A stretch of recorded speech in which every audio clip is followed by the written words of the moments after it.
Today we are talking about Typhoons Fang, its buff, and what that means for lifesteal in Season 6. So the change that we get to Typhoons Fang in the upcoming 6.1 patch is actually one that on paper at least sounds relatively minor. Increased magical lifesteal from 10% to 15%. However, Typhoons Fang has a few interesting interactions that will make this a little bit more interesting overall in the bigger picture, looking at combining it with other items and with other gods. Today we're gonna try and find out how much better Typhoons Fang really is now, or how this change impacts lifesteal builds as a whole. In order to do that, we should first have a look at some of the changes that are coming in this patch to better understand where this change is coming from or what this also is influenced by. There have been a few changes to magical gods with lifesteal in the past. Freya used to have lifesteal in a passive that was replaced by self-heal. Anubis used to increase his lifesteal if he had any lifesteal items. Now he no longer gets extra lifesteal and instead gets extra healing from lifesteal due to an earlier iteration of Typhoons Fang that made it kind of busted. And we still have one god that is running around with lifesteal at the moment in the magical department, and that's Ao Kuang. But Ao Kuang will also receive a complete overhaul of his passive that will now also give him a percentage heal from his abilities instead of the previous lifesteal. So Hi-Rez effectively eliminated all possible obstacles that could lead to issues with a Typhoons Fang buff by overpowering one specific character with this item through the extra lifesteal that they have, and therefore they're going through with this buff. But with these changes, is it even worth picking up lifesteal on the same gods, or how good is it overall? Let's look at some of the new stats that we can get here, and some old ones as well, because they can kind of be relevant in this context. Something that will also be important later in the conversation is that there is a lifesteal cap, so keep that in mind. 65% is the maximum lifesteal that you can get from items without further amplifications. That does not include a Typhoons Fang passive, for example. And that's a passive we should talk about in this context as well.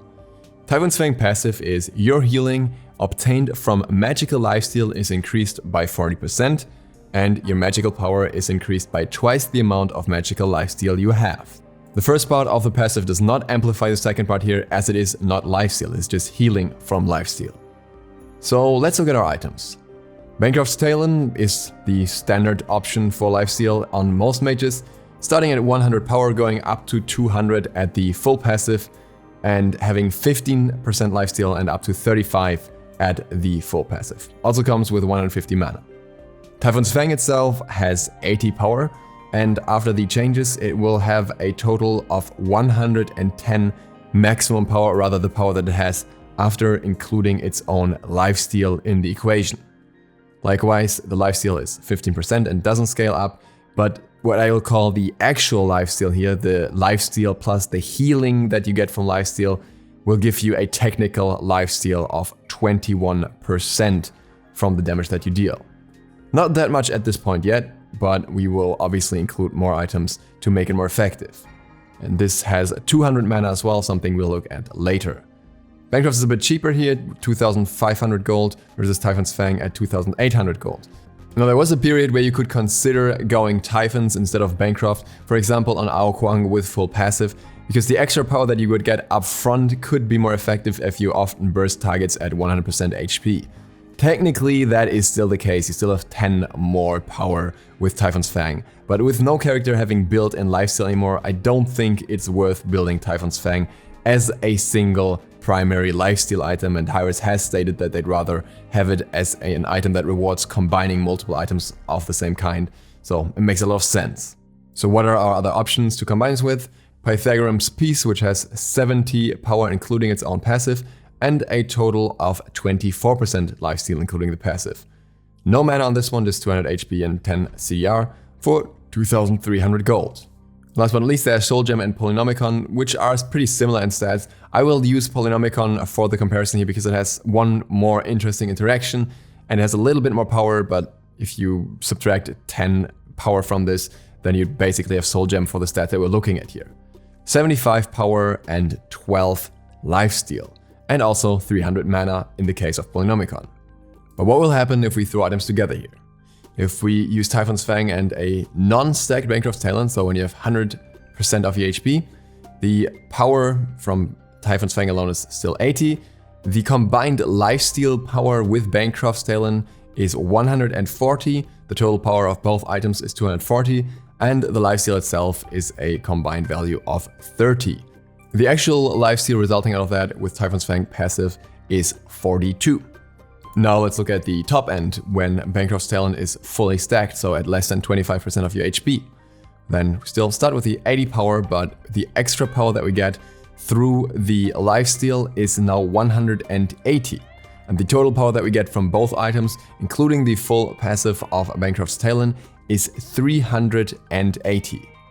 We have 50 lifesteal, and the actual lifesteal that we get is 70%. So this combination can definitely be very deadly between those two passive interactions. The downside here is obviously that you have to lose a lot of health to really get to this point first. But we can obviously use other combinations as well. If we combine Typhon's Fang and Pythagoras Piece instead, then we again have our 80 power, and if we add the lifesteal values from both items to that, it's 158 power, plus the extra power from Pythagoras Piece, bringing us to 236 consistent power. So less than Bancroft at minimum stack here, but we also have a consistent 39 lifesteal, which means that we realistically, in terms of actual lifesteal, are at 54.6% lifesteal. So half of the damage that you deal, you get back in healing, which is pretty nice. Looking at Polynomicon, the values are a bit lower. We have 80 here, then 134 for the power with the lifesteal, total power of 209 and 27% lifesteal, bringing us to a total of 37.8% lifesteal. But on the other hand, this is also an item with another passive, so obviously the values will be a bit lower here because the damage can still be higher. So what if we throw 3 items together to have a bit more of a consistent high value? With Typhon's Fang, Bancroft's Talon and Pythagoras Piece, again we're starting from an 80 power, but after all the lifesteal being added together, at full stacks of Bancroft that is, at low health, this is already 210 power, bringing us to a combined power value of 480. So almost 500 power from 3 items, which is pretty good, but at the same time, the majority of that power comes from 2 of those items, as we've seen before, between Maximum Bancrofts and Typhon's Fang already. Our lifesteal starts at 54 and can go up to 65, which is the cap, meaning our actual lifesteal value is 91. Our total mana at this point, by the way, is 350, will be relevant in a second. Now let's run the same thing with Polynomicon instead of Pythagoras Piece, so we don't overcap the lifesteal in any situation. We start with 80 power and it becomes 204 after adding our lifesteal value at maximum Bancroft stacks. The total power can go up to 474, so almost the same. The lifesteal starts at 42, a little bit lower, but goes up to 62, so our total lifesteal value is still 86.8. That build comes with 650 mana though. What we can already see here is if you're going after the maximum amount of power, then more than 2 lifesteal items isn't really worth it. The ones that really bring the high power values in are Typhon's Fang plus Bancroft's Talon with a combined 380. If you, for example, build Doom Orb as a 3rd item after its buffs, it would already give you another 135 to 165 extra power depending on the situation, which is more than you could get out of Pythagoras Piece or out of Polynomicon here. Of course, if you're after other benefits of the items, that's a different story. Also, what's interesting is the total lifesteal that Anubis gets with his passive being included, with his self-healing being included. That, in the case of the Pythagoras Bancrofts and Typhon's build, is 155.35%. And in the case of the Polynomicon build, is 148.18%. So in either case, he basically gets 150% lifesteal. That is typically reduced though by the AoE effect of any of his abilities with the Mage Multiplier, unless we're talking about basic attacks, but it's still a crazy amount of lifesteal that he gets unless you shut him down with anti-heal. So keep an eye out for that in the next season. Another thing that I thought would be interesting as a quick look is looking at the extra mana and if we can get anything out of that, because in one case we have 350 mana in the Pythags build, And in the other case, we have 650 mana in the Poly build, because Poly alone has 300 mana. I'll show you the entire equation here real quick. I'm not gonna go through all of it, because I will talk about Book of Thoth in the future anyways. But to quickly give you a bit of an idea here, in the case of just building Book of Thoth, the total power that you get from the mana is 170. In the case of the Pythagoras Peace build, it is 201. And in the case of the Polynomicon build, it is 228. That means if you're building Book of Thoth as a 4th item, which is technically possible considering that we now also have the possibility to sell our boots late game and get our pen in other ways and stuff like that, you could get up to 681.5 with the Pythagoras build in power, and you could get up to 702.5 with the Polynomicon build in terms of power. What you can see from that is that these mana values really don't do all that much for the extra damage, so I don't think it's worth the investment to focus on the extra mana that you get, for example, from Polynomicon here, and you're better off just investing into other damaging items if that's your goal. In conclusion, I think most 3 lifesteal item builds will not necessarily be the best option for many characters. It's just too situational and too easy to counter with anti-heal. 2 lifesteal items on the other hand, especially Typhon's Fang and Braincraft's Talon, have a bit more of an oomph to them now and could definitely be taken into consideration. Maybe even on guards that may somehow make it back into the meta next season. Who knows, for example, where Hades will end up.